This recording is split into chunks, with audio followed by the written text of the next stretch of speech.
Good evening, elected members, members of staff and members of the public. Thank you all for coming. Great to see a full gallery here. Thank you for joining us for tonight. Tonight is a full OCM meeting. So those who haven't joined us in these processes before, this meeting follows the standing orders meeting protocols that we follow through. So we'll be working our way through that tonight, but we thank you all for attending. I will declare this meeting open, and doing so will acknowledge the traditional owners of the land, the Noongar Wadeni people, and their continuing connection to the land, waters and community. And we pay our respects to all members of the Aboriginal community and to their culture and to elders past, present and emerging. So before we do start, I do have an announcement to make, and it is a sad but reflecting announcement, and that is, of course, a few weeks ago we lost David Smith, OAM. So those who are aware, and I'm sure many people in the crowd do know David, but David was dedicated much of his life to public service. He served as a City of Bunbury councillor, a mayor from 2005 to 2013. He also represented Bunbury as the member for Bunbury in State Parliament, where he held ministry portfolios including justice, lands, planning, community service and local government. Outside of that, I know many people who've reached out to me or are aware of his contribution within the community, especially with his legal practice and his legal work he did for many members of this community and potentially many members of this crowd and this audience. He was also awarded an Order of Australia Medal, and he was named in this very room 3 years ago. He was made a Freeman of the City. Now, I know at that time some of the elected members were in the room at that stage. It's a bit sad that particular item had to be dealt with behind closed doors, because there was a number of elected members who reflected on their time working with David, and unfortunately Tresland couldn't join us for that part as well. But I'm sure they wouldn't mind me saying, being Councillor Steele and Councillor Steck, who were on council at the time, who spoke so highly of him, even though it was somebody who they didn't always agree with, but his ongoing commitment to Bunbury has been everlasting. Of course, we do share our condolences, and David's wife, Deputy Mayor Tresland Smith, is with us tonight, and thank you and welcome back, Tresland, and all of their family. And so on behalf of this council and former councillors and all City of Bunbury community, we do pay our deepest respects to David Smith. Thank you very much, Mr. Mayor. I appreciate your comments. Deputy Mayor. Okay, so moving into tonight's agenda, and we do actually have yourself as a leave of absence, Deputy Mayor, but it's great to have you back, so welcome back. We don't need to deal with that leave of absence. And we just have one apology from our CEO, and Acting CEO Karen is joining us. Thank you. I don't have the declarations in front of me. Is there any declaration of interest? I don't believe we have any. Oh, Councillor Broad did declare an impartial interest. Sorry, I've got that here on this item. Thank you. On item 10.4.1. Is there any other declaration of interest? Thank you. Just for the minute taker, my screen's not working, but I can use my laptop, but I'm not sure if other elected members have their screens working in front of them. They are? Okay, that's fine. It's just me. I'll make mine work. Thank you.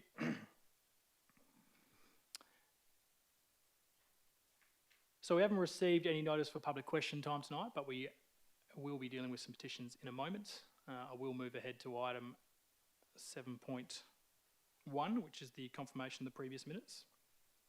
Somebody happy to move that those minutes are true and accurate? Thank you, Councillor Brown. Seconded by Councillor Ramesh. I'll put that. Those in favour, please indicate. That's carried. Thank you. So deputations we're at, and we have received, what I'm aware of, 4 deputations on those items, on item 10.4.1. Those who approve hearing those deputations, please indicate.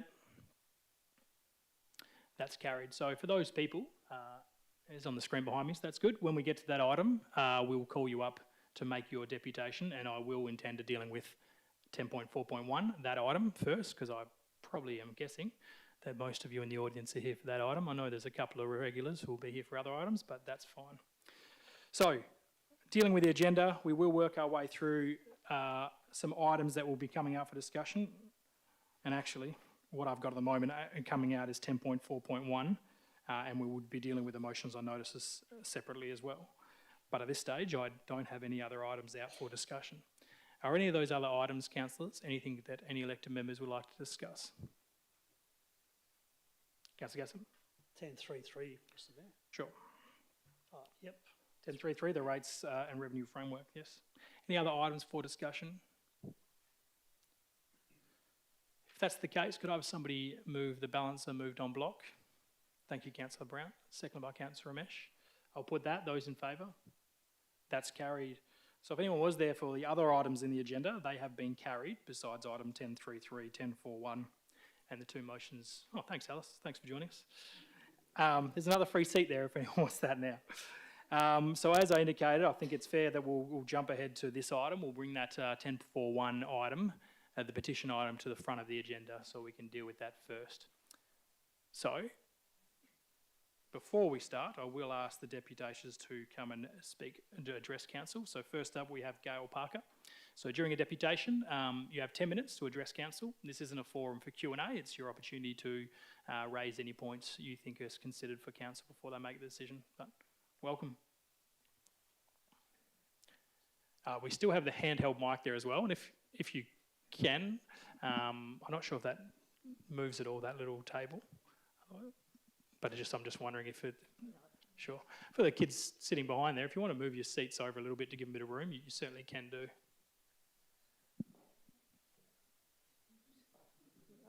They're okay. They're okay? Yeah. All right, no problems? Okay. Thanks, Gail. Thank you. Good evening. And sorry, Gail, just to, well, I'm just going to try and rejig this screen to try and get it working for me in front of me, but feel free, Gail, to start. Okay. Good evening, Mayor and councillors, one and all. Thank you for the opportunity to speak in support of the petition. My name's Gail Parker, and I'm a long-time resident of South Bunbury, having moved into the area in 1985.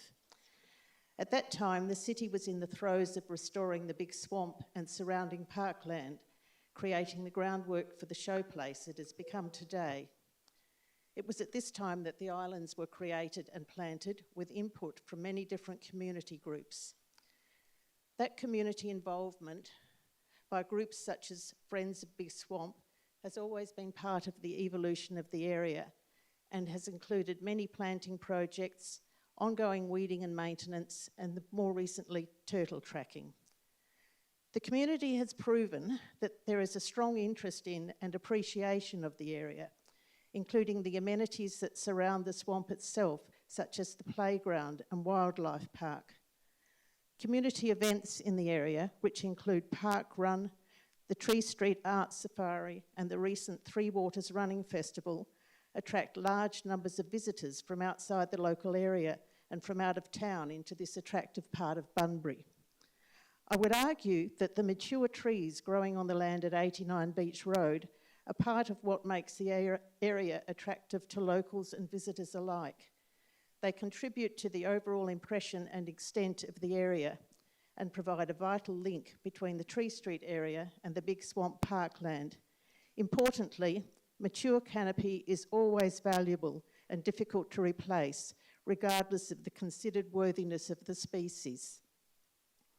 It has been stated that the land in question is zoned for 2 blocks, each of 782 square metres.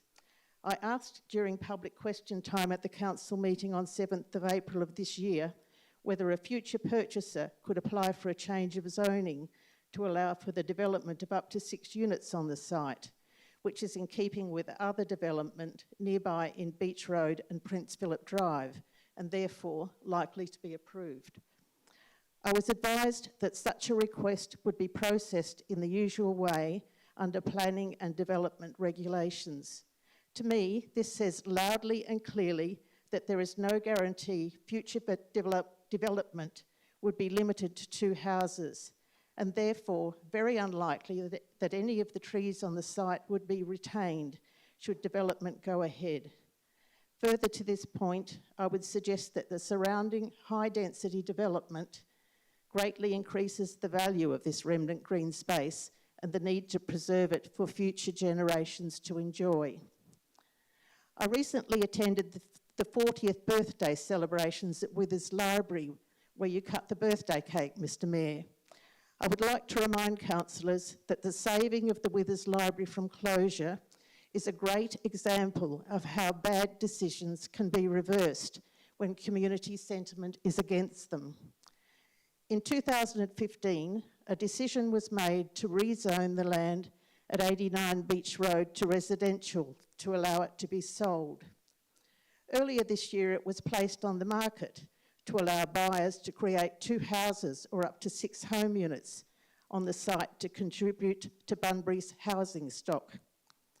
This decision will lead to the permanent removal of a stand of mature trees that help to beautify an area of parkland that is valued and nurtured by the community. I would suggest this was a bad decision that you, as the current councillors, have the power to reverse.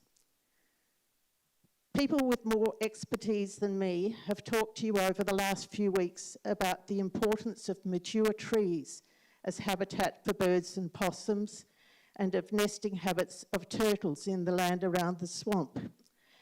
Chris Howell made the very pertinent observation to you that swampland refers to the land as well as the water.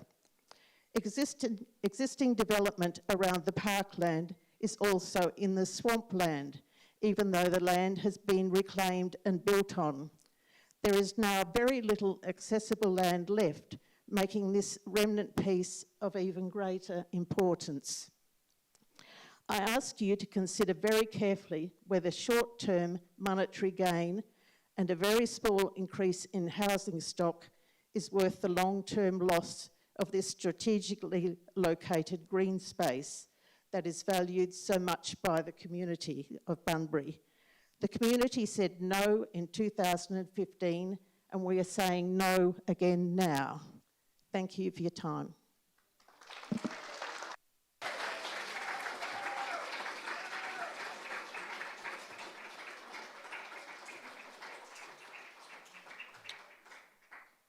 Thank you, Gail. I've got my screen working too. It wasn't plugged in, so it's good. Thanks for that. Could I please invite Canella Hope?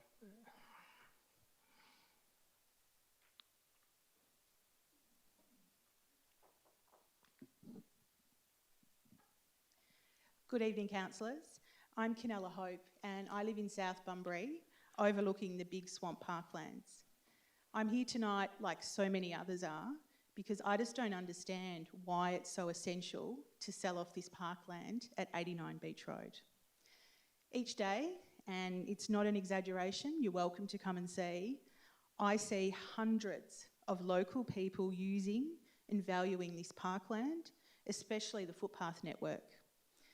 It stands out to me, the connection.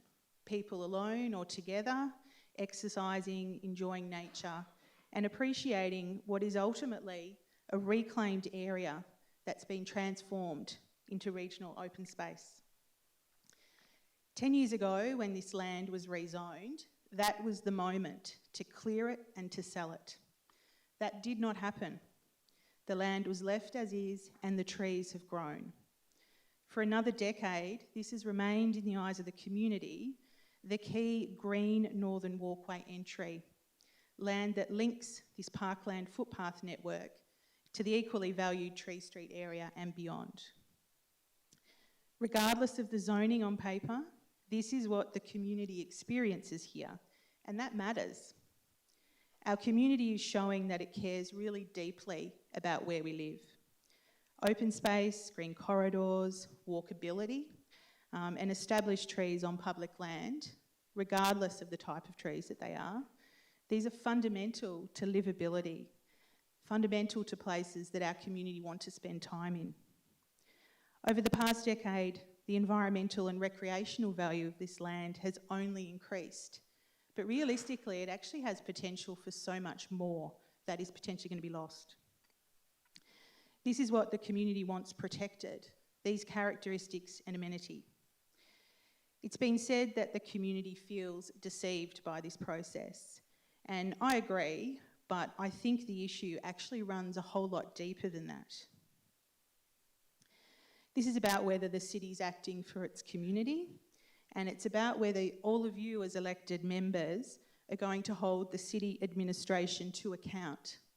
ensuring the same transparent processes and information that the city expects of everybody else when the tables are turned, including from planning consultants like me. There's a lot of other big parcels of land that the city owns or can influence that can realise so much more housing.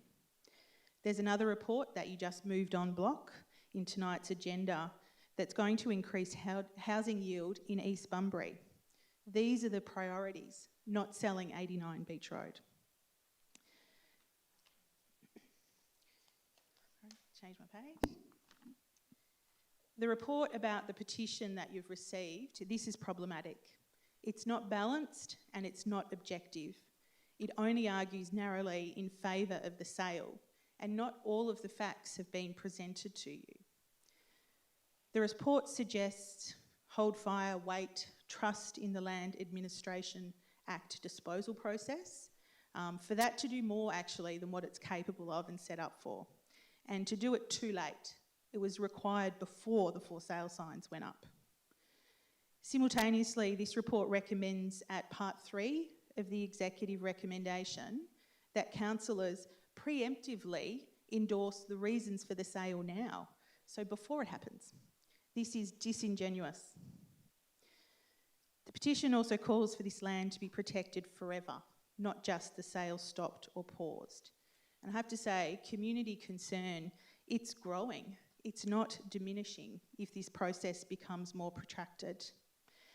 And I think what's really concerning is it's actually creating distrust in the city. There's several key facts that are not acknowledged in this report. Firstly, the petition has nearly 600 signatures and gathered in just about a week. It's incredible. That level of response reflects genuine and widespread concern. But the report that you've got doesn't even state how many signatures were on the petition. One ad hoc community gathering alone produced 160 signatures. Nearly 200 people gathered. Also not mentioned. This is the kind of engagement this city typically strives for, but the city is avoiding it. It hasn't done it. Second, continuing this sale is going to waste even more city resources, councillor attention, and also community effort, all things that could be directed to far more meaningful priorities. Thirdly, the report cites population growth as justification for creating only 2 lots. It fails to disclose that growth and new housing requires well-planned, high-quality open spaces. And that's what 89 Beach Road already provides. Why get rid of it? Selling this land off, let alone before the city completes the open space stocktake and strategy, it not long put a tender out for, a tender that says it's necessary to protect and plan open spaces to support housing growth. This just doesn't make any sense. Finally, there's other criticisms, but I'm sticking to a few.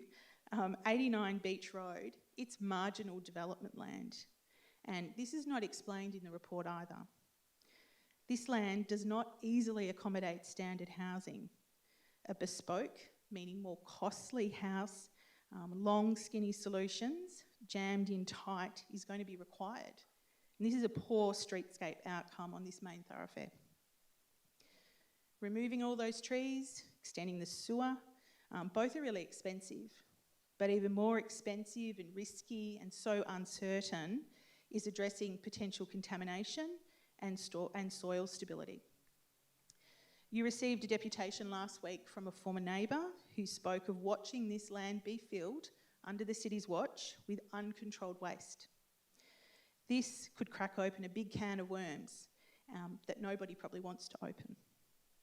Testing is expensive, let alone remediating so much land, potentially, for only 2 homes. It's likely to be so uneconomical as to kill the development potential. And this is really different to the APH land further south, where remediation happened as well, but the return on that investment there was in the order of 60 odd houses, not 2. The city's own housing strategy recognises that it's not more big family homes or homes for those that can afford it that's actually required. What's in crisis and required is affordable housing for the masses and more housing choices. Bunbury's dominated by large family homes that are likely to be built here. Many are occupied by smaller households, empty nesters, singles, couples, people who can't afford to downsize, but even if they can afford it, there's actually so few options available in Bunbury to downsize to. These needs are not being met by developing 89 Beach Road.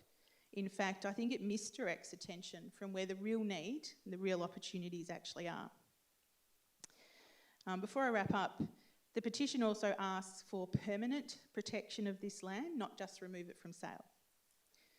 Rezoning it back to open space would be something, that'd be good, but retaining it as freehold, it just leaves the door open for a future sale yet again. By contrast, Crown Reserve is the contemporary way to protect public open space. Historically, 89 Beach Road was swapped for and accepted by the city for open space. It was part of a wetland system and it was later filled, but it was never intended for residential use because it was just too narrow. It's always been a remnant piece of land providing this northern footpath and parkland connection. So to wrap up, councillors, you've got the opportunity tonight to secure this land for what all of us know it actually is. A community that values where it lives and its parklands and is willing to come along to your meetings and speak up about that. This is a real strength, yet it's being portrayed as a problem, and I don't get that. This is not about council conceding or losing face. It's actually about recognising where the city administration process, for whatever reason, has actually sold us all short. And you have opportunity to correct that. The values at stake, community wellbeing, environmental protection, history, livability. I think a huge amount of social activity happens here. Really trust in all of you that we've elected to represent us and all that we hold dear. These are exactly the characteristics that growing modern cities like the City of Bunbury should be prioritising. Councillors, your community is asking you to stop this sale, stop this process. Don't draw it out anymore and protect this land and permanently. And to me, this is why I've elected you. This is what representing your community is all about. Thank you.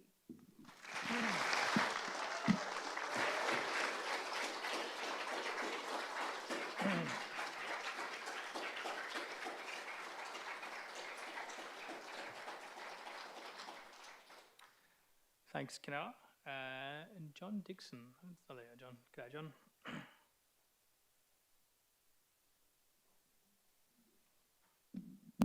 Good evening, everybody. I don't come here very often, and as Mayor, I think you understand, the only time I ever really stand up in this chamber is when I'm doing karaoke. Oh, sorry, no. When I might be doing something serious and something I'm a little bit passionate about. The last time I think you would have seen me here was during getting a skate park that eventually has come to fruition, which I think we all might agree could be one of the best amenities that we now have in Bunbury when you drive in. It's an amazing piece. And I thank all those people that voted for me here at that time. If you didn't vote for me, I think now you might be going, geez, maybe I should have voted for you, dicko. Okay? So I've heard a few different words today, and one of them's sense, another one's called connection. It's funny, both of those things, Hopi, actually come into my bit of reading here as well. Because I'm a bit passionate about the area. I own two houses in the Tree Street area, both happen to be in Tourist Street, and I moved in Bunbury to play football for South Bunbury 35 years ago, as of next week. And I always wanted to live in the Tree Street area. Just one of those areas, like, wow, live in the Tree Street area. That is the spot. And I love my house, I love where I live, and I live there for a reason, because it's called the Tree Street area. Not the shrub area, but the Tree Street area, mature trees. So anyway, bit of the theme is my favourite band in the 80s called Talking Heads. One of them, there's a thing called, had a song in the album called Stop Making Sense. So it seems to me that there is no sense for me being here tonight. I should be at the gym right now doing my air locker class. But no, I'm here. Why? I shouldn't be. It makes sense that 2015 that it didn't even get rezoned in the first place. I only found out when you, Jason, said, Dicko, that was 2015. I was like, what? It got approved? Are you for real? So I was dumbfounded. It didn't make sense then, and it definitely doesn't make sense now. The tree street area selling at 89, I just looked at it and thought, it just doesn't make sense. Another 25 mature trees getting cut down, over 500 signatures saying that they do not want it, but still we're here tonight. It just simply does not make sense. It should have been knocked on the head a long time ago. To me, it would make sense if you need the money. Are we desperate? Where's the CEO? We've got a $100 million budget. Man, we need $1 million, man. We're not looking good. That makes sense. So CEO, come along and say, man, are we down finance? Are we down the gurgler? We're looking bad. We've got a budget coming up. Is it that desperate, council? Wow, we need that. Maybe is it 800,000? Is it maybe $1 million? Well, geez, maybe you should tell the public that we're looking pretty crappy and we need to sell it off. Now, that'll make sense. And I'll probably go, geez, okay, let's have a look at it. That makes sense. Let's flog it off. Let's get rid of it. We need the money. For what? I don't know. On the subject of stop making sense, it'd be interesting to talk to the CEO in Parks and Gardens about why they then had public consultation to remove 78 mature trees in our neighbourhood, but it should have been done over 3 years ago, to ask us what trees we wanted. When in reality, those trees have been growing for the last 3 years. So the public, I know I'm getting off the subject. Yeah, to go. But I'm just saying that, just do it, well, I know. I'll let you bring it back now. Don't you worry, you bring me back. But let's just remember it's about making sense. And that's what I'm saying. It doesn't make sense to not have that public consultation and then go back and say, and do nothing about it. You know, you've got the community here saying we're trying to make sense about an issue here and say it isn't being adhered to and isn't being listened to. Because in that, we sat down, it's an insult, we spent time and effort, and we were not listened to by Parks and Gardens. Nothing changed. It was a waste of time. It was a box-ticking exercise.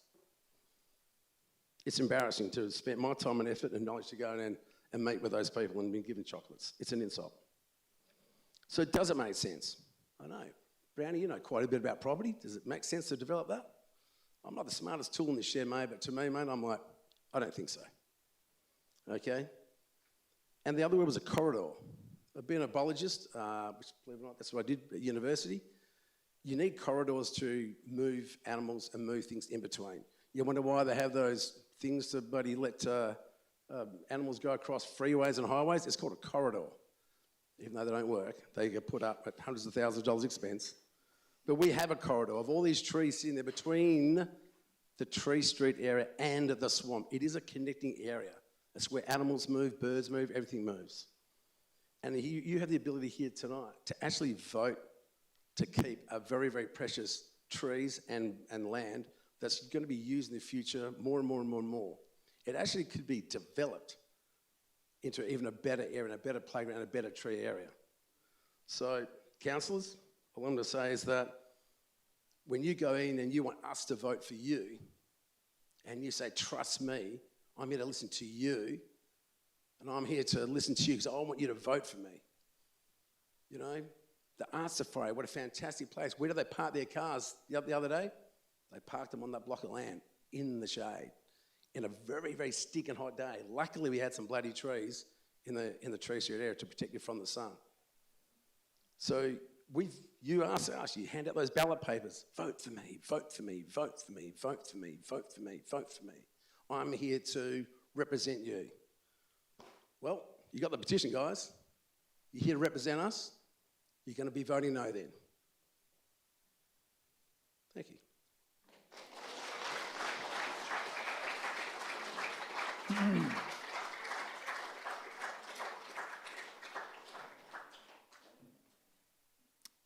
Thank you, John. And lastly, Nick Warnock. Former councillor, Nick Warnock, I should say, and apologies for not acknowledging former councillor in the room, Nick Warnock. And if there's any other former councillors in the room that I can't see, acknowledgement too. Thanks, Monique. Thanks. Good evening, Mayor and councillors, and thank you for the opportunity to speak tonight. Firstly, can I say how wonderful it is to have so many people here this evening who are so passionate about our local environment and who are campaigning so strongly to increase our tree canopy in Bunbury.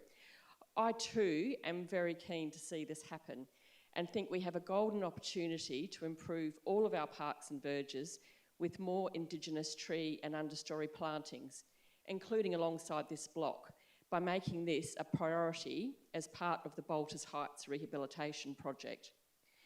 Many of the people in this room may not be aware that for the last 6 months or so, a few local residents, the Mayor, Deputy Mayor and CEO, have been having some very exciting conversations with Professor Kingsley Dixon, the acclaimed international restorative ecologist. Professor Dixon invented the groundbreaking smoke water and was instrumental in developing our beloved Kings Park, which has been transformed into an outstanding exhibition of our Indigenous flora and fauna.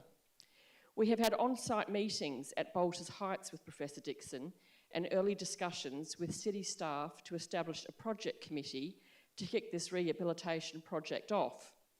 I'm sure more will be said about this in due course, but this is an iconic part of Bunbury and could be our very own Kings Park, but it has to be done correctly. Bolters Heights is covered in trees and understory that is not Indigenous to our local area. This is a big problem. It means what is growing there is not providing a food source for our local Indigenous fauna. There is poor soil structure and stability and an unbalanced ecosystem. The cost of the wrong sort of trees and understory to the local ecosystems can be devastating and far outweighs any benefits.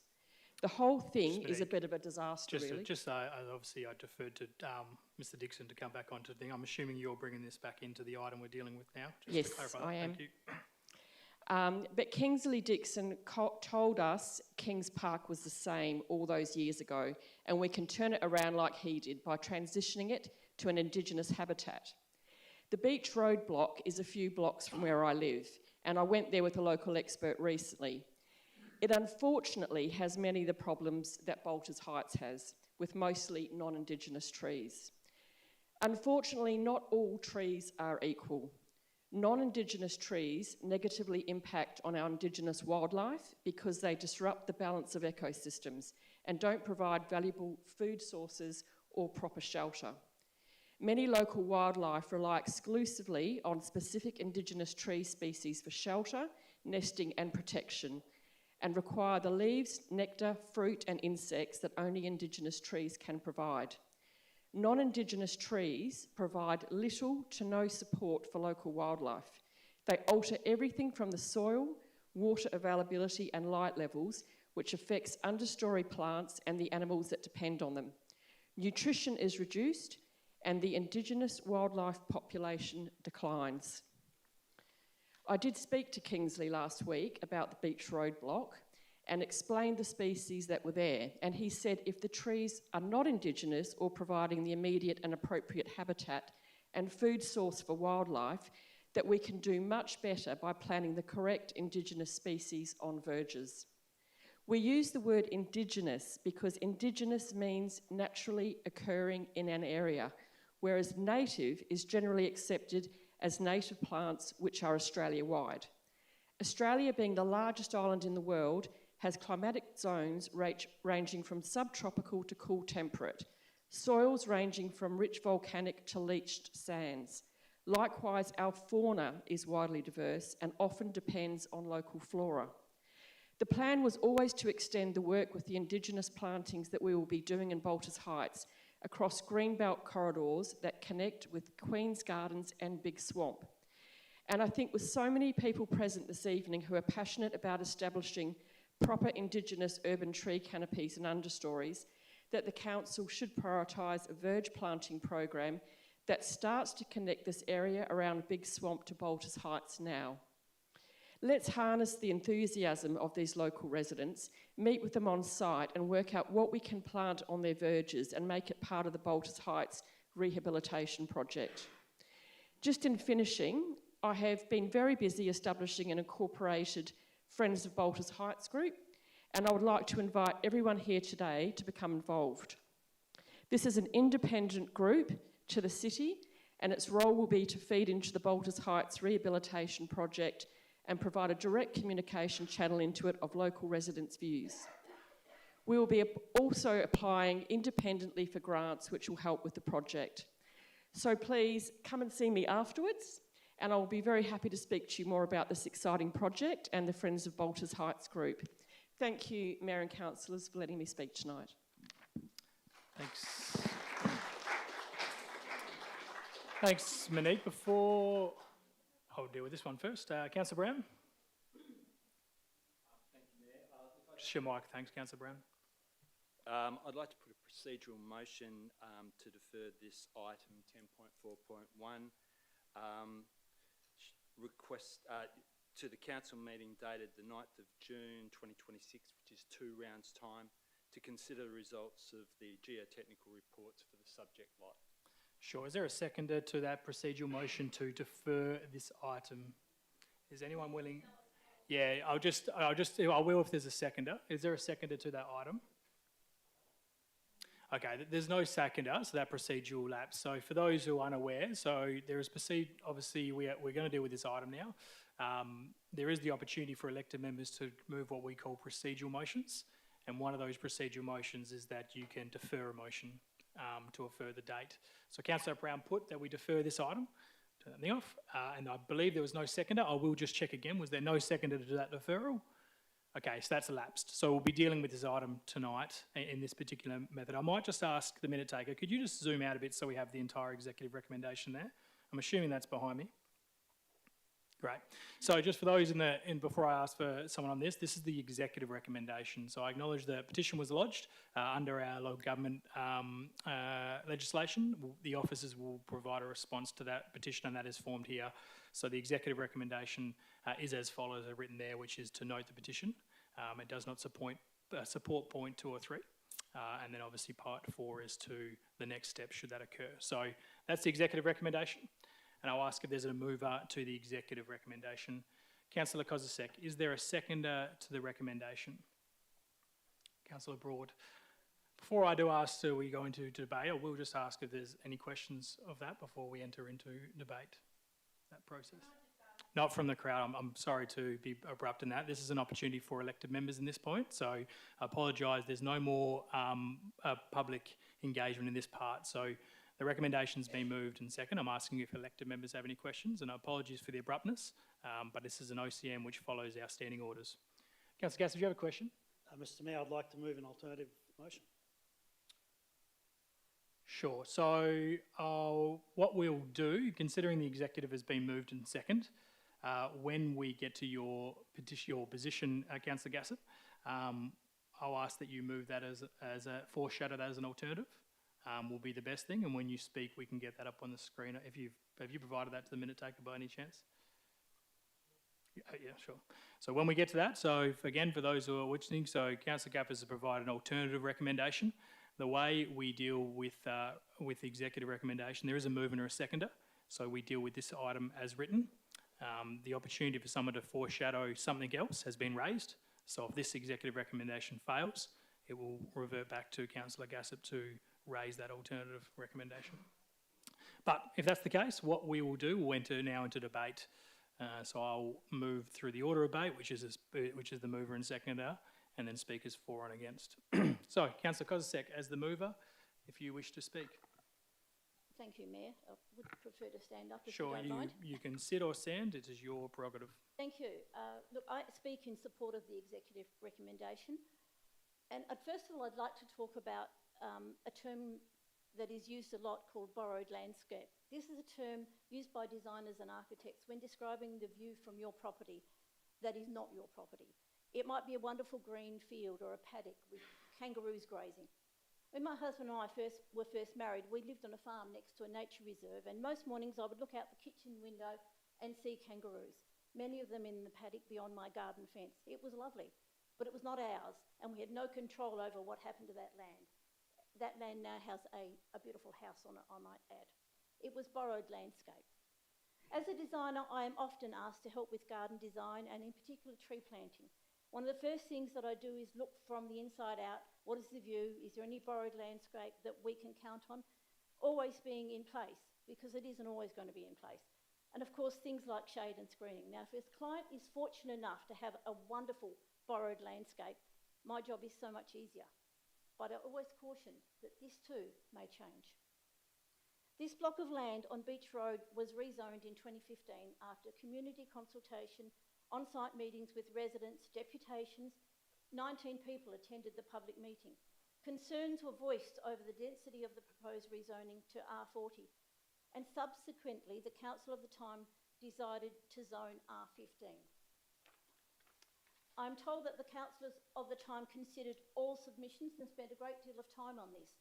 And although housing supply was not a massive problem at the time, they had the foresight to understand that in a city bounded by three waters and a constricted land mass, our rate base could not grow.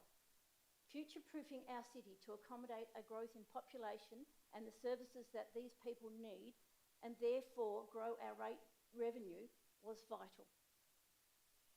To do this, council would need to make the most of any available parcels of land.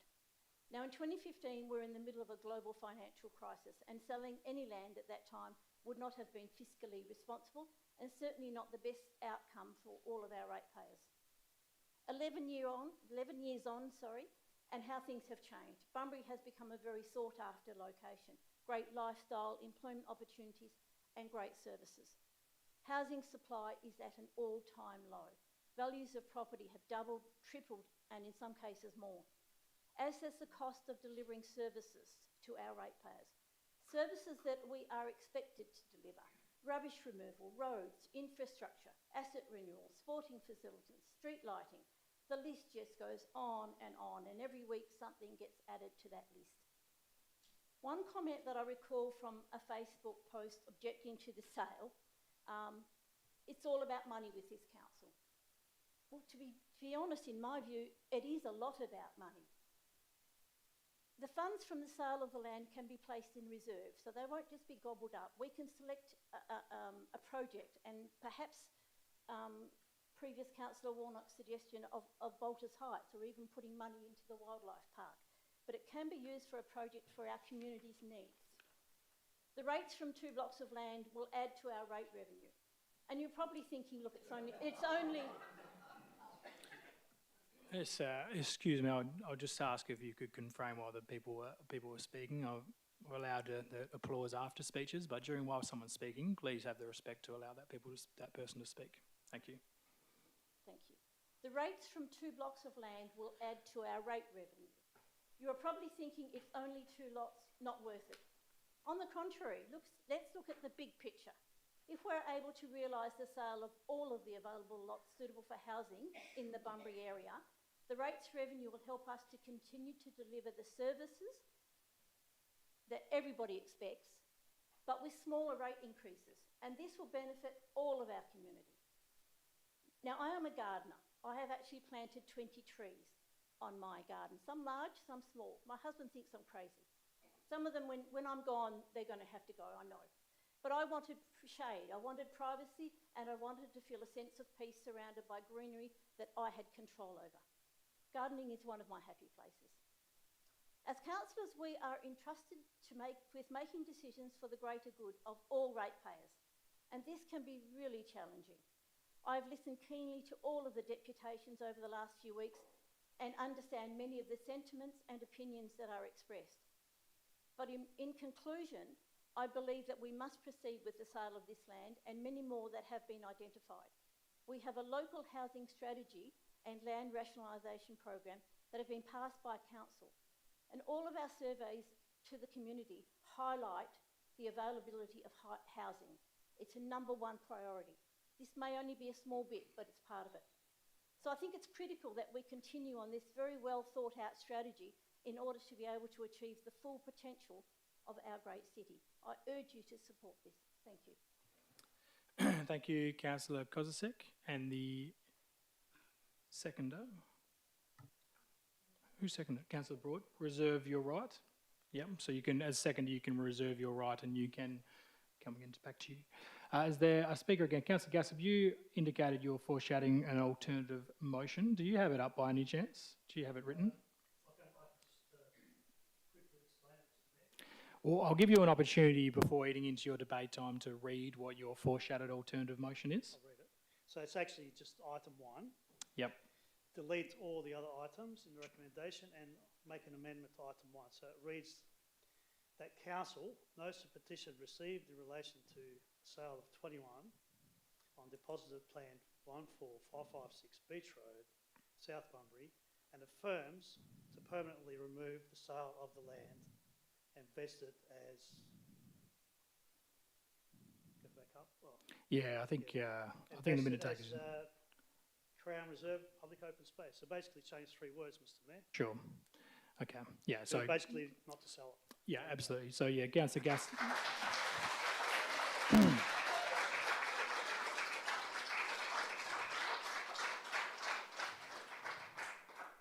So, Councillor Gassip, so obviously that alternative is significantly different to the initial executive recommendation. So as indicated, the executive recommendation is currently being debated. So you can foreshadow that if this item is to lose, you will be putting that motion. And then obviously, yeah, we can speak to that. So you can speak against the executive recommendation. And obviously, if this is a lose, we'll refer back to your motion from there. So just so everyone is aware again, we're still dealing with the executive recommendation as written. Councillor Gassip has foreshadowed his alternative recommendation. So if this executive recommendation is lost, that's what we'll be reverting to. But right now, Councillor Gassip can speak against the executive recommendation.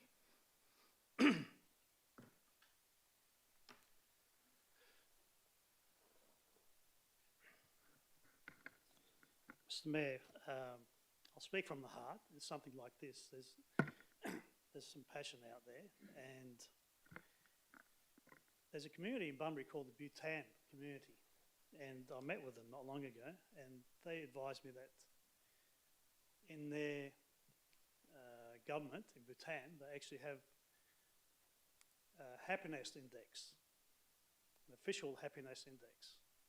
Now, and that's how they gauge how satisfied the community are with their decision making.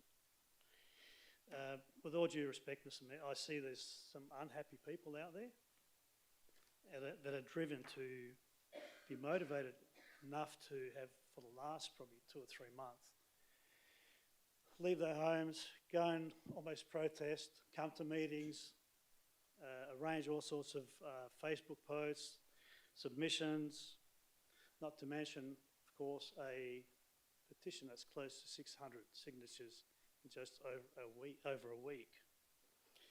So my feeling, Mr Mayor, is that we should actually be letting these people go home and just forget about this whole thing and let them live their lives.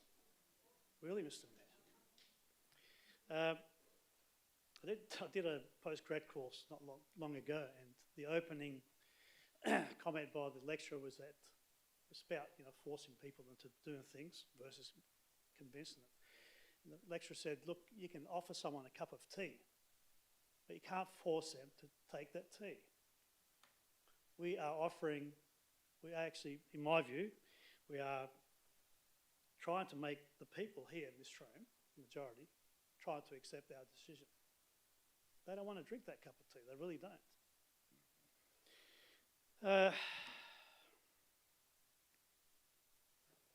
Just a couple of quick notes, I don't want to go on too long, but how much more do we have to give people to go and out in the community, fill the space up? If we vote on it tonight, that we accept the council, the executive recommendation, they're going to have to come out again and do this again if there's an offer, and everything in between. There's a lot of distraught people, and I've met with quite a lot of them. The place is a corridor, it's been explained to us. I'm there for you, I represent you, I handed out vote cards to represent you, and I'll be doing what you want. As long as it's lawful. I'm not wiser than you, I'm not wiser than the community, that's what they want. They're here, they're telling us this is what they want. We may think we know best, but we don't always know best, we really don't. And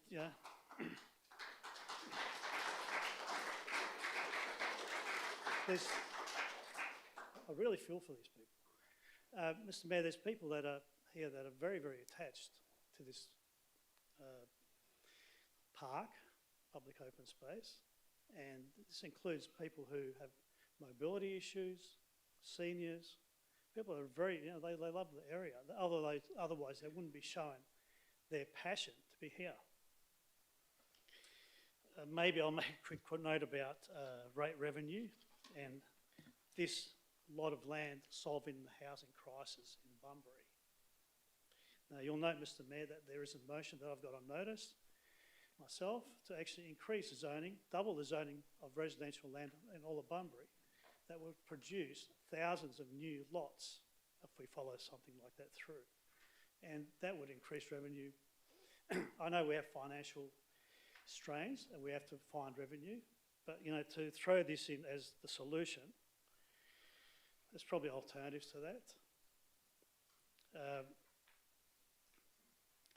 We also, as one of the speakers said, that we've just voted on block to increase the zoning from one property tonight, or that's commercial lending, from R60 to R100, so 100 lots per hectare from 60. That's pretty significant. So we can do it. Throughout this process, Mr Mayor, I do follow some. I wonder why our soldiers Voltaire. Cascade. And these people, I feel they've been vilified. Deputy Mayor Smith. Thank you, Mr Mayor. Some of you may know that I've spent several weeks in hospital issue, and what comes into my mind is the greater good. And I agree with the comments. Can I say, this council never sets out to upset its community. I didn't join council to upset our community. I always tried to make the right decision for this community. And I think in this case, sometimes sitting here, it's not easy facing these wonderful people and perhaps not agreeing with them. But I think for the greater good, that's what kept coming into my mind over this issue, and that's why I'll be voting for this matter. Thank you. Thank you, Deputy Mayor. Is there a speaker against the executive recommendation? Speak passionately about this project. And I don't normally research my speeches, be it healthcare or anything. Most of them comes offhand, but this one I had to research a little bit more. I had first sale of the lot 21 on Beach Road, South Bunbury. This matter is not simply a transaction concerning surplus land. It is a decision that will have permanent consequences for the character, livability, happiness index, and environmental resilience of a community. The petition presented to Council demonstrates clear and genuine community concern. It reflects a considered view that this land should be retained for public benefit, not disposed of for short-term returns. While it is an authority and the responsibility to determine whether a sale aligns with broader strategic objectives, including community well-being, access to open space, and long-term urban planning outcomes. The argument that the land cannot be vested as a Crown Reserve is noted. However, that constraint does not justify proceeding with the sale. There remain viable and responsible alternatives available to Council, including retaining the land in public ownership and designating it for local open space or passive community use. It is also important to recognize that planning decisions made in 2015 should not be treated as immutable. Expectations and priorities have evolved, particularly in relation to coastal management, climate resilience, and the critical importance of accessible green space within growing communities. We've seen evidence of that with the young kids over there. Once this land is sold and developed, the opportunity to secure it for public use is lost permanently. That is a decision that warrants the highest level of scrutiny and caution. Council is not being asked to act unreasonably.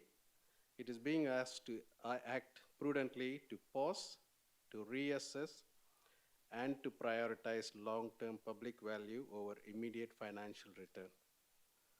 So accordingly, I urge my councillors and colleagues to reject the sale of Lot 21, retain the land in public ownership, and undertake a more comprehensive evaluation of its future use in consultation with the community members here. Thank you so much.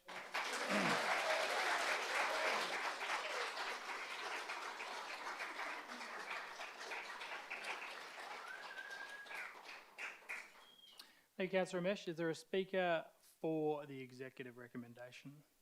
Councillor Broad. Thank you, Mr Mayor. I truly value the passion and commitment of our community members who care deeply about the future of Bunbury and its green spaces. I share that commitment. As we look ahead, we must make decisions as councillors that not only serve our current needs, but also prepare us for the future. This involves evaluating our land holdings and, if appropriately zoned, selling to free up land that supports housing supply, while also fostering essential infrastructure developments and maintaining our assets, as Councillor Kosasek has mentioned before. I would like to take this opportunity to acknowledge the city staff who have worked over and above to answer the community's questions, many working long hours and weekends. Now, the petition seeks to permanently remove the sale of Lot 21 on Beach Road and vest it as Crown Reserve for public open space. That is in the executive recommendation. The lot was rezoned to residential in 2015 through a comprehensive statutory process that included community consultation, environmental assessments and approval from the WA Planning Commission. I acknowledge that the outdated Bunbury Parkland sign at the corner of Beach Road and Chewett Street misrepresents the 11-year status of Lot 21 and should have been removed when the zoning changed. I understand the concerns of neighbouring residents who wish to retain a green outlook. However, as highlighted in the community... Robert. Sorry, Julie, you can reset. Sorry. However, as highlighted in from the community member Chris Howe's presentation at our agenda briefing last week, the city has alternative contaminated land in the southern end of the Big Swamp area that can be utilised for additional tree planting. And as our speaker earlier on from Monique Warnock, there is the Bolter Street Heights that is certainly open for additional Indigenous tree planting. The area and the south of the Big Swamp area is already a sanctuary, and not only as the Big Swamp area, but also the southern area where, as Chris Howe mentioned, a lot of mowed lawns could certainly be placed for additional tree planting, a sanctuary for various birds and wildlife that are Indigenous to our wildlife. And of course, we've got that featured, as someone has already mentioned, extensive recreational areas, including playgrounds and of course, the wildlife area. The Big Swamp area represents a substantial green asset, rich with diverse vegetation and wildlife habitats. Significant financial investment from the city has transformed this former rubbish dump into a thriving ecological haven, offering the many daily visitors a calming and beautiful place to visit. That is without a doubt. Regarding concerns about habitats for long-necked turtles requiring dry land, I did look at the heat map and I'm confident there is ample dry land to the east and the south of the Big Swamp. Housing needs, the sale of this property aligns, as stated previously, with the city's local housing strategy, which accommodates our growing population. And I believe by 2030, we are looking to have at least 220,000 people living in our Greater Bunbury region. The local housing strategy emphasises the need for diverse housing options. While I recognise the community's desire for green spaces, a recent vegetation assessment indicates that this lot contains a mix of tree species that are not necessarily significant for native wildlife. And I do appreciate the comment from the speaker earlier about the Tree Street Art Safari and cars certainly requiring or needing shade, and we're very fortunate to park under those trees. However, the previous rezoning process in 2015 did involve extensive community engagement, and I do believe that additional consultations have since taken place. In concluding, while I appreciate, and I know this will be a shock to many of you who I've spoken to, I genuinely appreciate the community's passionate arguments against selling this land, transferring the land to state government as Crown land for public open space, vesting land as a Crown Reserve requires the land to be Crown land managed under the Land Administration Act 1997. This hold ownership to the state without compensation, with no guarantee the state would agree to create a reserve or that the city would be granted management of it. We have a fiscal responsibility to manage and maintain our assets which hold a replacement value of $1.1 billion. If we avoid making Councillor some tough Broad, decisions... just are you summarising, or do you want me to move that we give you an extra 2 minutes? How are you going? I'll move another 2 minutes. I'll move that Councillor Broad be heard for a further 2 minutes. Those in favour, please indicate. That's then against. That's one against. Thank That's you, Mr carried. Mayor. Thank you. If 29, 2030. Our focus should remain on enhancing the Big Sorry, Swamp... Councillor Broad. Just again, if I could ask those in the audience, so I get some of your passion, but if you could keep your comments to yourself while other people are speaking. Thank you. Our focus should remain on enhancing the Big Swamp area and its surroundings, for sure, which already provide significant green space and ecological benefits, rather than clinging to a small lot that has already undergone a rezoning process. Therefore, I fully support the community's right to petition. I cannot support the petition to remove the sale of Lot 21 on Beach Road, and I urge my fellow council members to consider the long-term implications and broader benefits of this decision for the future of our community. Thank you. Okay, Councillor Broad. Is there a speaker against the executive recommendation? Councillor Quain.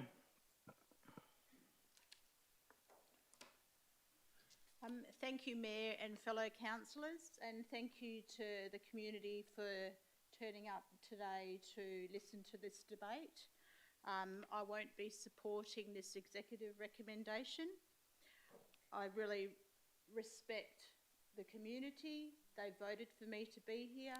Councillor Quain, if you just during the debate, you just got to address me through your debate, not through the audience.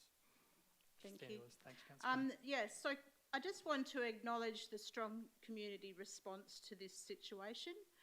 Close to 600 signatures in 1 week is significant, and it shows how deeply our residents care about this site. I cannot support the progressing of this sale. The many deputations, public questions, expressions of concern. I too have seen the social media. I too have met with people. I've had outstanding amounts of emails and conversations, and I've had hardly anyone speak to me supporting the sale of this land. So therefore, I cannot justify supporting the sale of this land.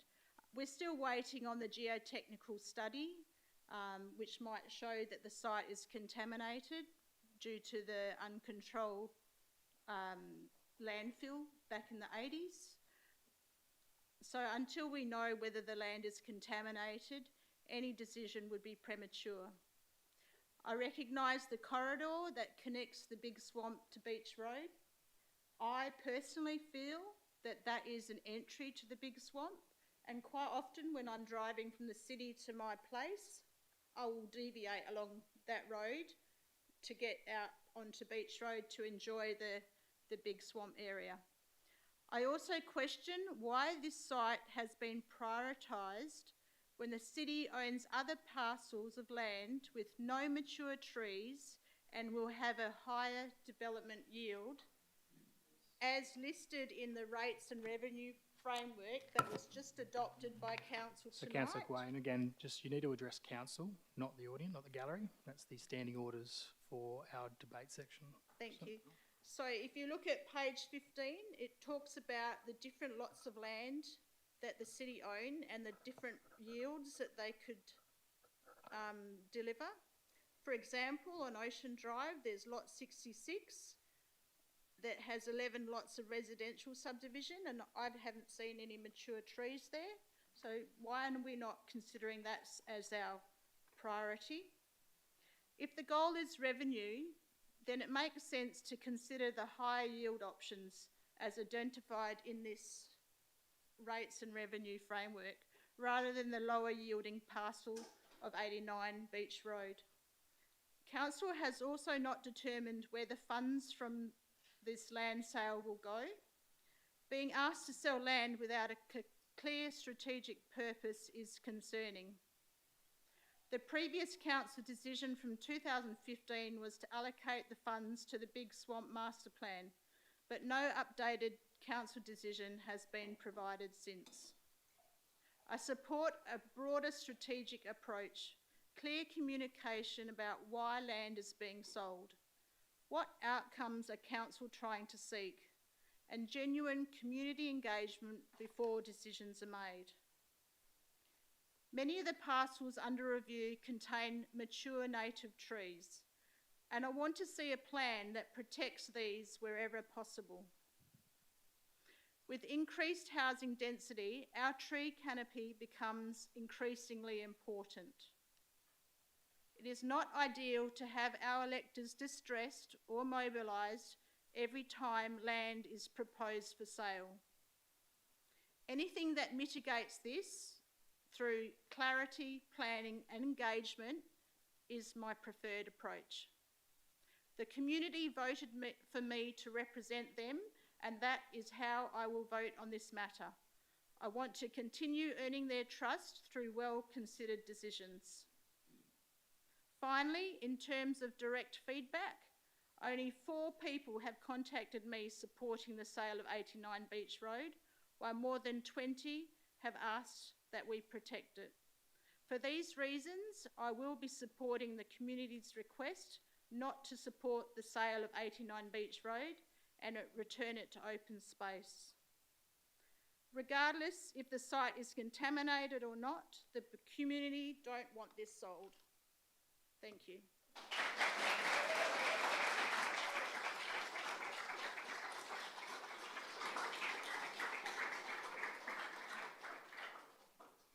Thank you, Councillor Quay. Is there a speaker for the executive recommendation?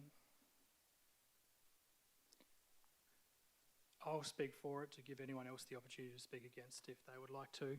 I won't go over any other points because I think a lot of points have been made already, but I will just touch on a few. I know this would not be a popular position, and Councillor Gassab during his deputation, during his speech, talked about not upsetting people and not presenting to unhappy people, but I've had to make a lot of decisions in here which has been at the envy and been at the distrust of other people. Some of those that come to mind, the tiny houses project, which I was in favour of at the time, and it was very strongly opposed. Bunyip House, where they had to knock down trees to do that development, which I live less than 50 metres away, was strongly opposed. There will be opposition to future land development. Unfortunately, there will always be resistance to change, and that's understandable. People can be worried about what may change, but I think what's been given and what's been outlined on what is there at the moment, and the fact that the native trees, or the lack of native trees there, and the opportunity to look at more native options is much more important, in my view. This has been a good discussion, and it's very important to note that the community is here in force, but there are a lot of people out there who are calling on us to continue to look at more housing. This is not going to solve the housing crisis. Neither is 10 lots of land on Beach Road. Neither is 20 lots of land at Punchbowl. These are not going to solve the housing crisis. But if we continue to look at vacant lands, and if there's opposition to those, and the easiest thing for us to do is do nothing. That is the simplest thing for us to do. What we are doing here is presenting opportunities. This has been raised as an opportunity, and it's now this council's decision. A former council decided it was a good idea. It is now this council's decision to make that call, and that's why I'll be voting in favour of continuing the process, which will then go out for public advertising and then be formally considered through council. And that's why I'll be supporting that executive recommendation. Is there a speaker against? If that's the case, I'll ask Councillor Kozisek to close the debate. Thank you, Mayor. And I have again listened to the debate tonight, and there's some very interesting and very valid points. But I have to say that in the last few weeks, the amount of people that have actually come up to me and said, please don't stop the sale of this land, we absolutely need... we absolutely need land for housing stock, and we must proceed with our strategy. Members of the public, again, I'll ask you to refrain from your comments while the debate's being closed. Councillor Kozisek. Thank you, Mr Mayor. I would like to finish, if I may. I have had many people have a conversation with me regarding this block of land, and they felt the sale of the land was a very good idea.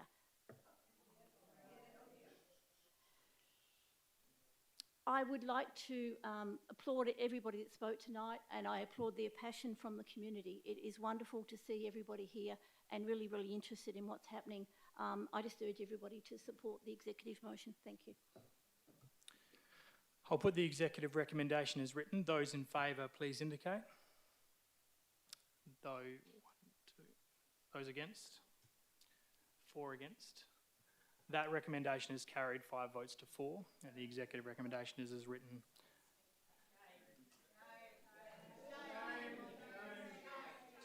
If you would like to leave, we are going to continue with the rest of the meeting. You're welcome to stay, but we are going to continue with the rest of the meeting.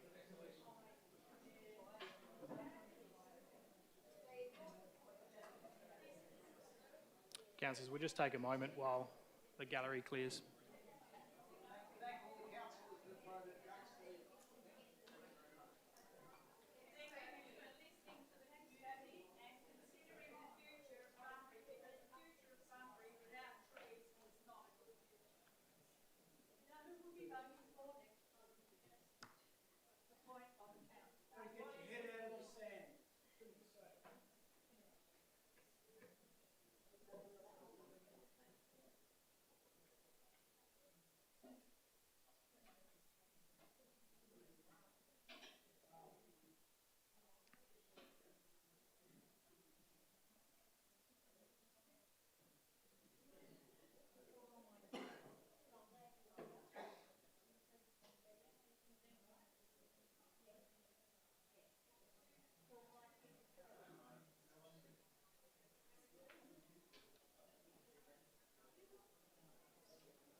Okay, councillors, well, we're moving back to item 10.3.3.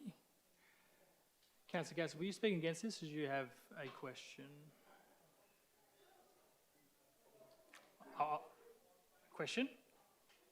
I could put it as questions, Mr Mayor. Maybe. If it's going to be philosophical sort of questions, Councillor Gassett, I would just ask you to refrain at your debate. If it's a direct question for myself or the CEO, Sure. But if it's going to be a bit more of a council provoking thing, I'll ask you to reserve that for the debate. Sure. All right, if that's the case, I'll ask somebody to move the executive recommendation. Councillor Broad and seconded by Councillor Turner. Councillor Broad, do you want to speak to this item? The only thing I'd like to say, Mr Mayor, is I really valued the work that has gone into this information, and I would just like to thank the staff and the executive for presenting it, and I really, just look forward to the outcome. Thank you. Thank you. Councillor Turner. Councillor Gassett speaking against. Sure. Mr Mayor, look, I'll speak against, but I'm actually supporting the motion. But I just want, I just wanted to raise a couple of points. Considering this is both operational and strategic, I think I'd like to have a bit more of a say. Yes, of course, we're very happy with the work that's done, and it's good. But I'd like to just add a couple of things. One is, I mentioned last week, the gap between inflation, or CPI, and the rates. It seems to have broadened in the last couple of years, so just keep that in mind. BHRC is mentioned in there. I won't dwell on that tonight. But it seems like, according to that report, it does need some action. One thing I'd like to encourage, and I note that traineeships are going to be taken out. And I mean, if you know my feeling about having really well-trained staff and also training new people, I'm a little bit disappointed with that, just to save costs. There might be an explanation for that. And I would add to that, I would hope that there will still be funding in this framework proposal, whatever you want to call it, that adds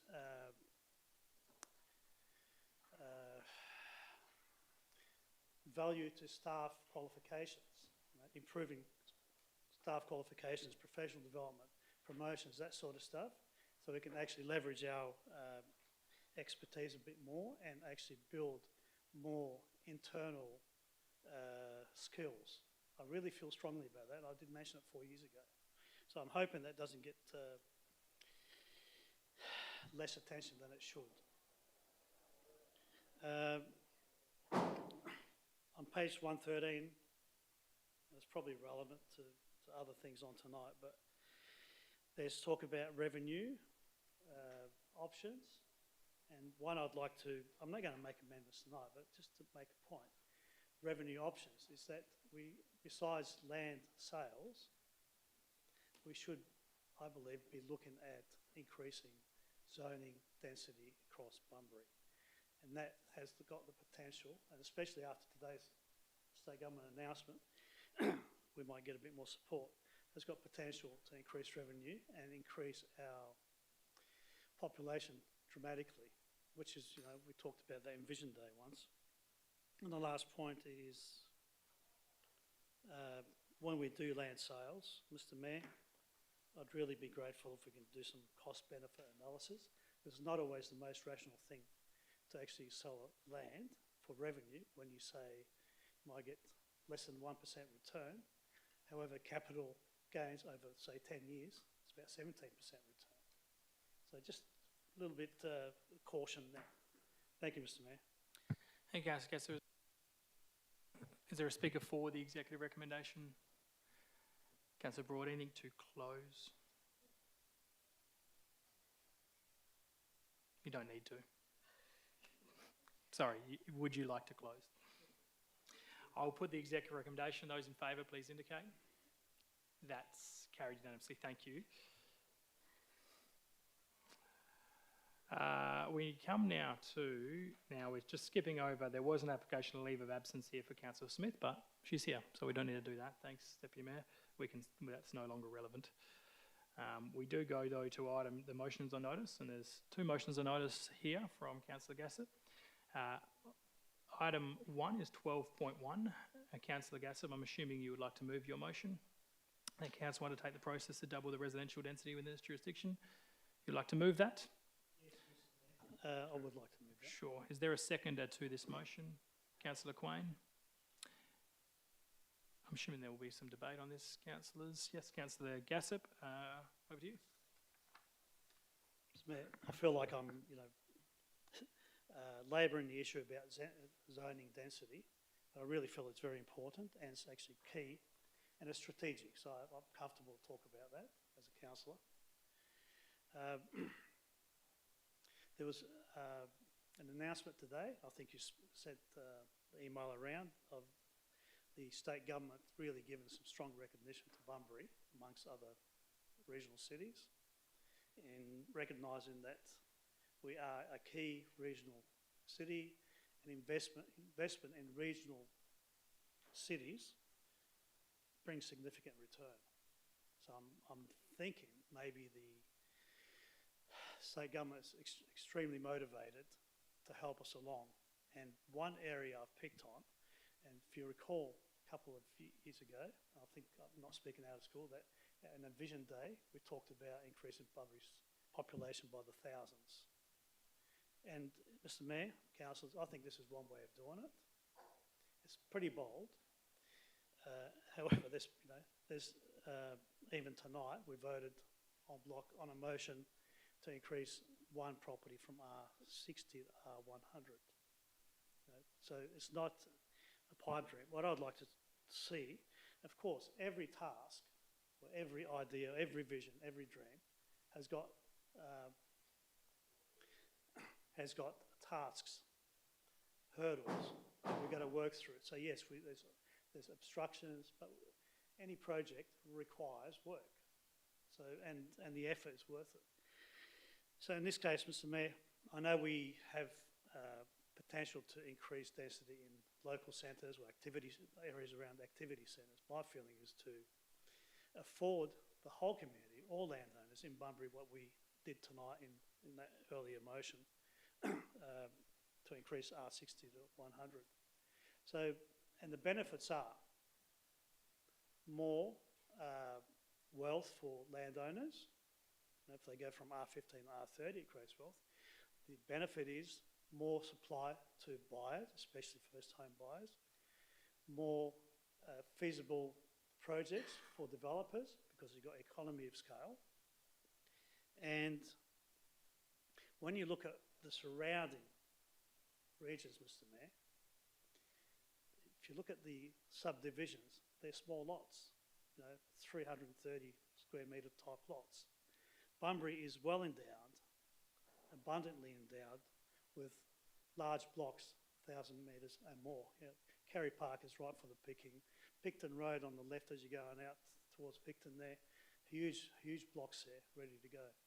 If we decide to, follow a vision like this through. There's been talk about, in the past, we've needed infrastructure and services from state government, so buy-in. I reckon the announcement today encourages me to put this motion forward that we may get some support. So let's challenge it. Let's put it on the table. Let's try it. Give it a try. It's a task. It's a big job. I understand that. But, we want to double Bunbury's population. You can do it. You can really do it.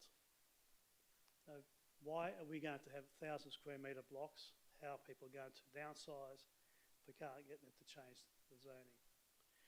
So I'm really excited about this. I know it's probably a long-term vision thing and it's a dream, but I felt so inclined that I should put it on the table to give us a path forward to really turn this place into, the 260,000 Councillor Broad was talking about for the region. So Bunbury has to really take some action. We need to rise to the occasion. We need to be bold. We need to set dreams and, have a bit of faith in ourselves. Thank you, Mr Mayor. Thank you. Councillor Quain. Thank you, Mayor. I concur with Councillor Gassop's sentiments and points that he raised in his moving his motion. I'm very keen to see our vision for our, double the population. I'm keen to see that come into fruition, and I see this as a way forward in achieving that. Thank you.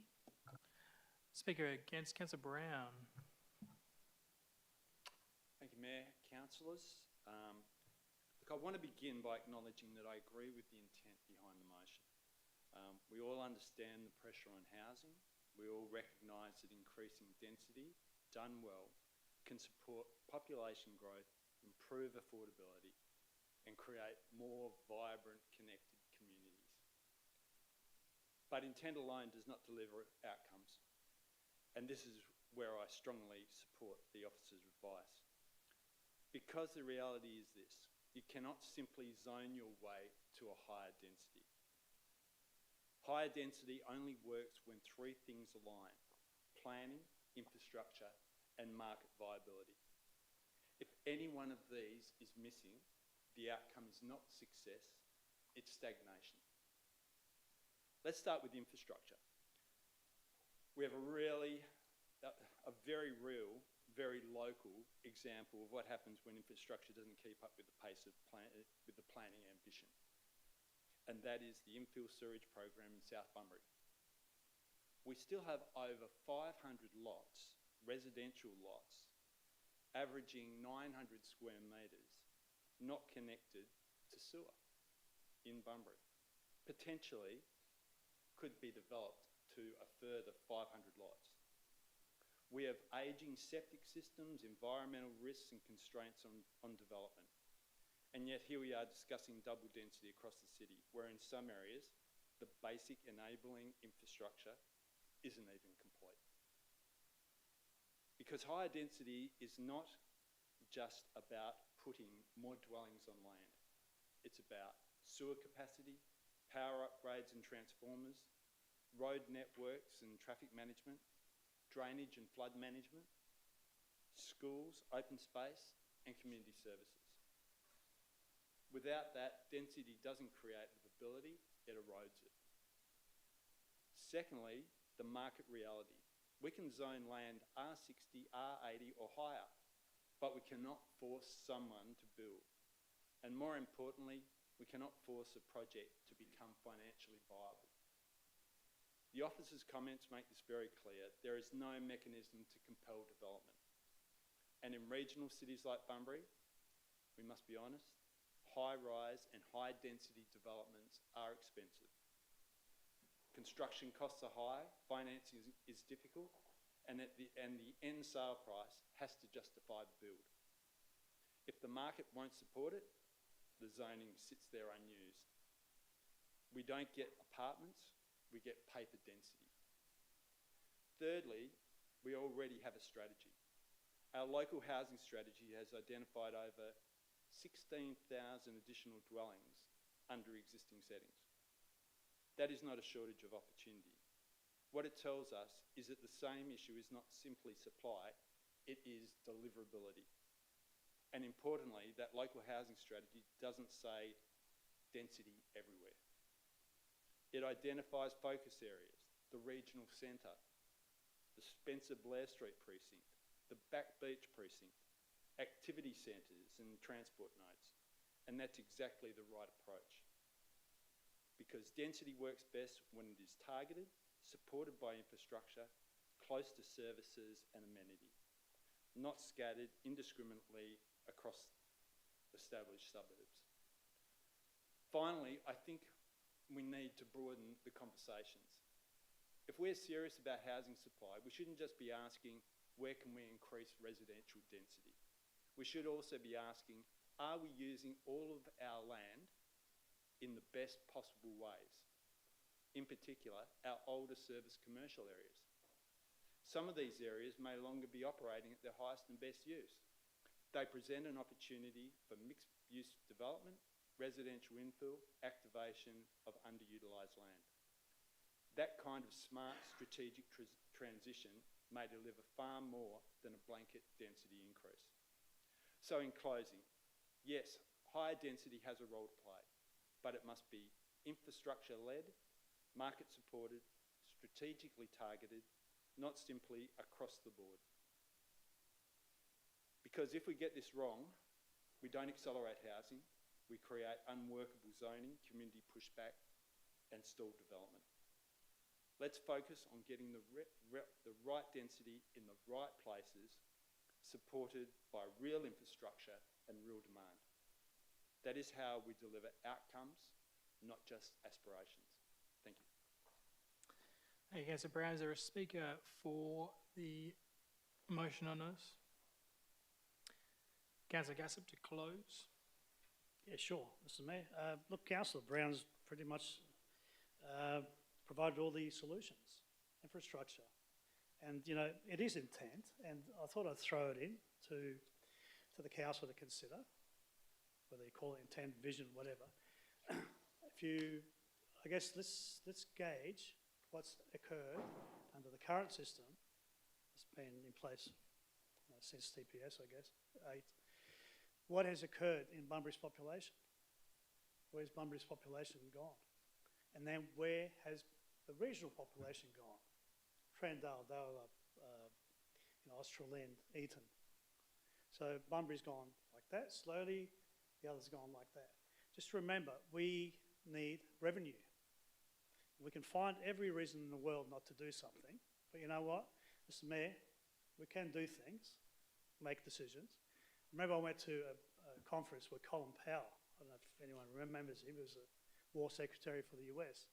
And the main comment I remember from him is to make a decision, and he's so confident in his personnel that once he makes the decision, even if it's not quite correct, as it goes through the system, through the process, through the staff, they sort it out. At the moment, we haven't got a decision. We're working on a policy or framework that has been in place that has not changed Bunbury's population. Consider this, Mr. Mayor. Our infrastructure and services that we collect rates to maintain, services 60,000 people roughly or more, right? So that the economics is not there. And that population is from the surrounding area. Those surrounding areas are creating their own services and infrastructure. So eventually they're going to rely less on us. Look at the Homemaker Centre, Mr. Mayor, and other, they're doing their own sports centres, community centres. So there's going to be less reliance on Bunbury. So we are still financing infrastructure that services 60,000, 70,000 people even though we're not going to be using it in due course. All the surrounding regions are going 100 miles an hour in population. So yeah, one of the aims, if you read the attachment to my motion, is to put this on the table. And I'm very aware that there's no infrastructure, inadequate infrastructure, but the best place to develop is in established areas, right? And we've got large lots of land, an abundance of it. And the final point I want to make is that I want to put this on the table and invite the state government and even the feds to come and do what Councillor Brown said, provide us the infrastructure to be able to increase the density. Simple finance, Mr. Mayor. Economics of scale. Economics of scale. I'll put item 12.1, that council undertake the process to double the residence density within its jurisdiction. Those in favour, please indicate. Are those against? That motion is lost. 12.2 is the motion to reverse the decision to allow rate players to continue to use the post office as a place of convenience for paying their rates. Councillor Gassop, I'm assuming you would like to move your motion? Yes, Mr. Mayor. Yes, thank you. Is there a... Mr Mayor, may I be You excused, certainly can, please? Councillor Smith, and Thank you very much. thank you for I attending. beg your pardon, No, everyone. absolutely. Thank Thanks, Councillor Smith, Deputy Mayor, and we'll see you tomorrow. I might, if you don't mind, yeah, absolutely. You're up. Old Councillor Gassop, please excuse me. We'll just allow the Deputy a moment. No, no problems at all. Thanks, Council. Thank you.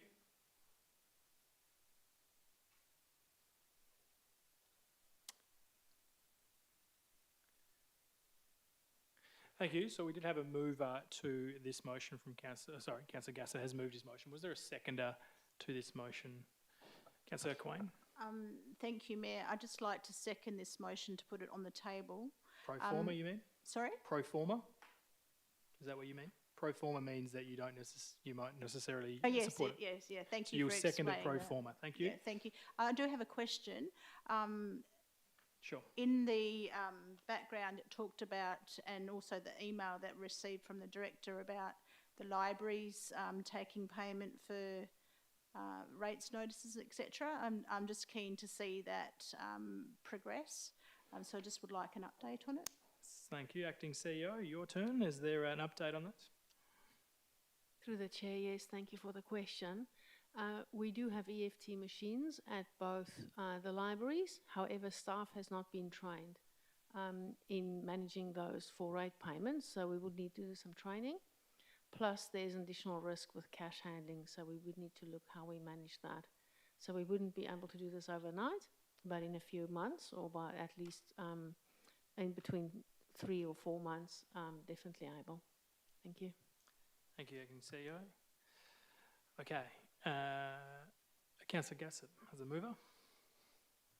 How much time have I got, Mr. Mayor? What's that, sorry? How much time have I got? 5 minutes. No, I'm not going to. No, excuse me. 5 minutes. Yeah, okay. No, I'm not going to speak for it. This is brought to the attention of the council because people asked me to put it on the agenda, so I've done that. Thank you. Pro forma, would you like to make any comments, Councillor Quain? Thank you, Mayor. As suggested, it's pro forma, so I would just like to thank the staff for investigating the opportunity to take payments at our libraries, etc. And I look forward to that being implemented. Thank you. Thank you. Any speaker against this motion? Anything to close, Councillor Gassop? I'll put the motion. Those in favour, please indicate. Those against? That is lost. Thank you. Shouldn't turn myself off. That does bring us to a close, councillors. Thank you for tonight. Anyone left joining us online, thank you for the meeting and thank you for the debate, councillors. Good discussion. I'll declare this meeting closed at 7:06. Thank you.